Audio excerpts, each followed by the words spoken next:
আল্লাহ ছাড় দেয় কিন্তু ছাইরা দেয় না। আল্লাহ যেদিন ধরব ইন্না আযাবি লাশাদীদ, একদিনে খেলা ফাইনাল।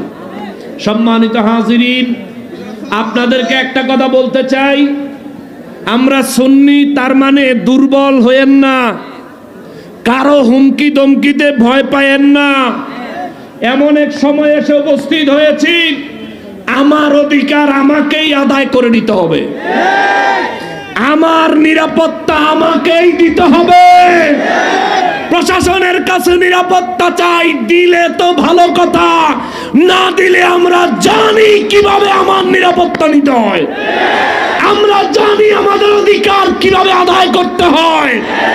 আমি পূর্বেও বলেছি, এখনো বলি, সুন্নিরা ঘুমন্ত সিংহ, জাগ্রত করলে খবর আছে।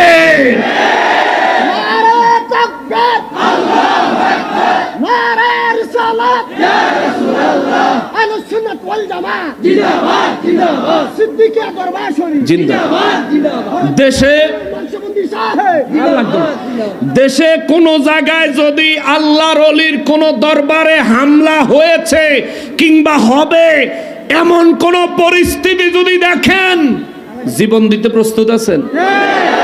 বলেন, জীবন দিতে প্রস্তুত আছেন?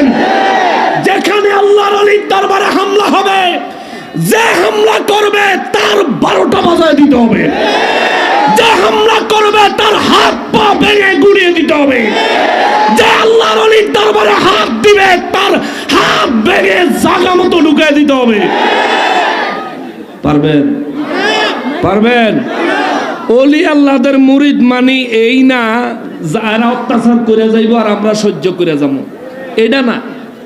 ওলি আল্লাহর মুরিদ, ওলি আল্লাহর পীর আউলিয়া কেরামের অনুসারীর মানে হচ্ছে জিহাদের সময় জান দিয়া জিহাদ করব, ভালোবাসার সময় কলিজা কাইটা খাওয়াবো। এমন হইতেইব, এমন হইতেইব। সাহস কত বড় রোহিঙ্গার ঘরে রোহিঙ্গা গো, কত বড় সাহস! এই দেশে ইসলাম আনলো শাহজালাল বাবায়, শাহপরান বাবায়, শাহপরান বাবার দরবারে হামলা করার পর এখনো তারা আস্ত আছে। আমরা প্রশাসনের উপর এখনো আস্থা রাখি বিদায়, যেদিন আস্থা হারাবো সেদিন একটার অস্তিত্ব থাকবে না।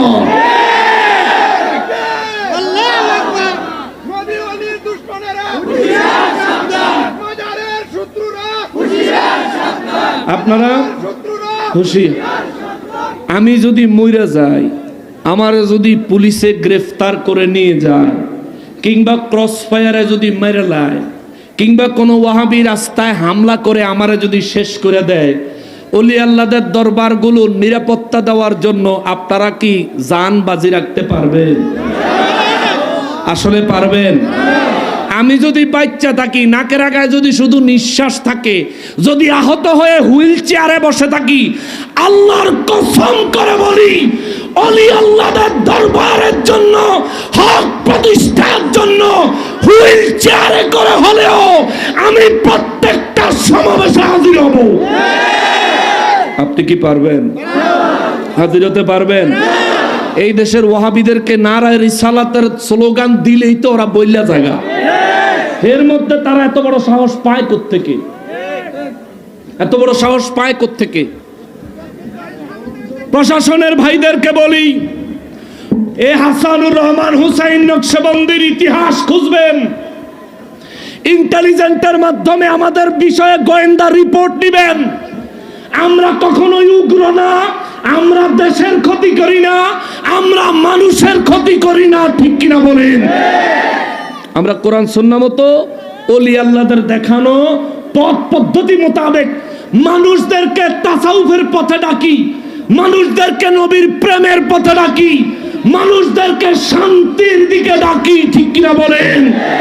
এটা যদি কারো অশান্তির কারণ হয়, প্রশাসনের ভাইদের কাছে আমরা একটা বিষয় রাখতে চাই, এদেরকে ভুলে যাইয়েন না, হলি অর্টিজানের হামলা এরাই করছে, রাজধানীতে গাছগুলো এরাই কাটছে, কোরআন শরীফের দোকানে এরাই আগুন দিছে, কয়দিন আগে মুর্শিদপুরে জুমা মসজিদ আগুন দিয়ে জ্বালাই দিছে। জুমা মসজিদ, 5 ওয়াক্ত নামাজ হয়, জুমা মসজিদ ফকিন্নির পোলারা কয় হেন বলে শিরিক বিদআত হয়, অথচ পুরা দরবারের ভিতরে মাজার তো দূরে থাক, একটা সাধারণ মানুষের কবরও নাই। আমি নিজে সেখানে গেছি, আমি নিজে গেছি, মাজার তো দূরে থাক, একটা সাধারণ মানুষের কবরও সেখানে নাই। ওলি আল্লাহর দরবারে হামলা করলো, হারা শিরিক বিদআত উৎখাত করে কেমনে? ইমাম সাহেব তালতলা মসজিদের ইমাম হাবিবুল্লাহ বালিশ আর তরকারি চুরি কইরা শিরিক বিদআত উৎখাত করে। শিরিক বিদআত উৎখাতের মানে হইলো তরকারি চোর, শিরিক বিদআত উৎখাতকারীদের মানে হইলো বালিশ চোর, শিরিক বিদআত উৎখাতকারীর মানে হইলো ছাগল চোর, গরু চোর, মহিষ চোর। আমি না কথা কইতাছি, তোরা কিন্তু দিব সব।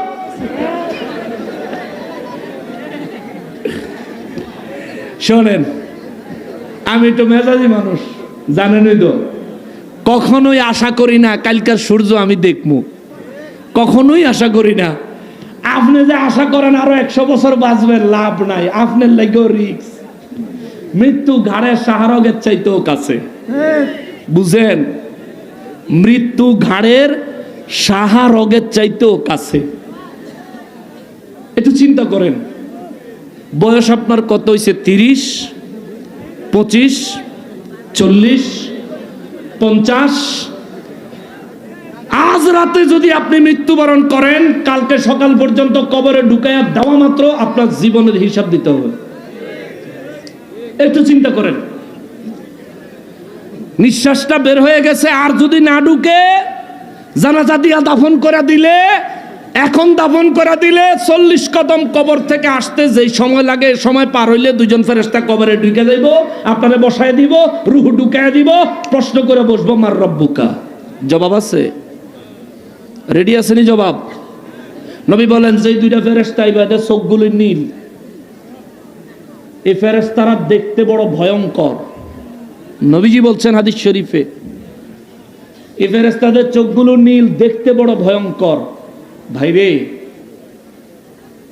পর্দার আড়ালে যেসব মা বোনেরা শুনছেন, মাগো, রাস্তাঘাট থেকে যারা শুনছেন, প্রত্যেক ভাই, প্রত্যেক মায়েদেরকে, প্রত্যেক বাবাদেরকে, প্রত্যেক বোনদেরকে বলতে চাই, মৃত্যু এক অপ্রিয় সত্য।